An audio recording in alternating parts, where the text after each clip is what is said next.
Mafia Atiq Ahmad के सताए गए लोगों की फहरिस्त बहुत लंबी है। अतीक की हत्या के बाद से उसके आतंक से सताए गए लोगों की कहानियां लगातार बाहर आ रही हैं। अतीक ने किसी का अपहरण कराया, किसी के घर वालों की हत्या कराई, किसी के बेटे को धमकी दी और किसी के तो परिवार को ही बर्बाद कर दिया। लेकिन आलम यह रहा कि 4 दशक तक अतीक के खिलाफ कोई आवाज नहीं उठ पाया।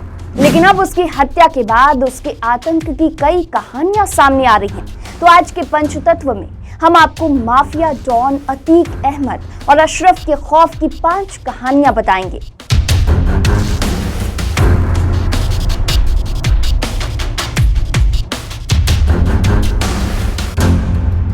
अतीक अहमद ने साल 2017 में शुवार्ट्स में मारपीट की थी। दरअसल अतीक के करीबी के बेटे को परीक्षा में नकल के आरोप में निष्कासित कर दिया गया। इसी मामले में शुवार्ट्स पहुंचकर उसने जमकर उत्पात मचाया था। घटना के बाद उसके खिलाफ मुकदमा भी लिखा गया। पुलिस ने बयान लेने के लिए अतीक को बुलाया। इसके बाद उसकी गिरफ्तारी हो गई और इसी घटना के बाद अतीक जेल से बाहर नहीं आ पाया।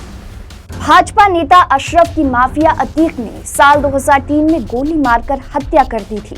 चकिया में अतीक के घर के सामने ही अशरफ का घर था। इस मामले में अतीक का कहना था कि भाजपा नेता का नाम उसके भाई के नाम पर है। वह विपक्षी दल भाजपा के लिए काम करके उसको चिढ़ाता है।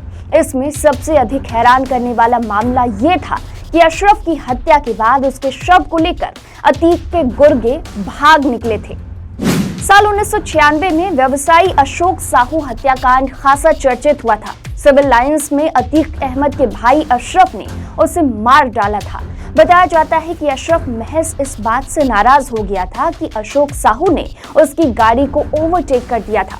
इस मामले में अतीक और उसके पिता जेल गए थे। हालांकि अशरफ को बचाने के लिए उसे घटना के 2 दिन पहले चंदौली में एक थानेदार ने तमंचा के साथ गिरफ्तार दिखा दिया था। इससे वह इस हत्याकांड से बच निकला था।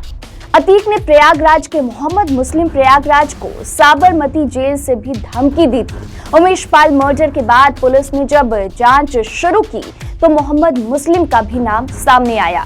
फोन को खंगाला तो ये चैट मिला। इसमें अतीक ने कहा था कि कम लफ्जों में ज्यादा समझना, मैं अभी मरने वाला नहीं हूँ, इंशाअल्लाह एक्सरसाइज करता हूँ, दौड़ता हूँ, बेहतर हूँ, हमसे आकर मिलो, मैं आपको आखिरी बार कह रहा हूं। जनवरी में भेजे इस मैसेज में 5 करोड़ की मांग की गई थी। मैसेज के आखिर में अतीक अहमद साबरमती जेल लिखा गया है। बदले में अतीक को 80 लाख रुपए भेजे गए। माना जा रहा है कि उमेश पाल मर्डर में इसी पैसे का इस्तेमाल किया गया था। अतीक किस तरह कारोबारियों को धमकाता था, उसका एक वीडियो सामने आया है। साल 2018 में अतीक अहमद देवरिया जेल में बंद था। इस दौरान उसने जैद खालिद नाम के एक प्रॉपर्टी डीलर को अपने गुर्गों के जरिए उठवा लिया। उसे जेल में बुलाकर जमकर पिटवाया। जैद खालिद से अतीक अहमद की फोन पर बातचीत का एक ऑडियो सामने आया, जिसमें अतीक बता रहा है कि उसने क्यों प्रॉपर्टी डीलर को जेल में पिटवाया था। तो आज के पंचतत्व में बस इतना ही। ऐसे ही और खबरों के लिए देखते रहिए पंचतत्व।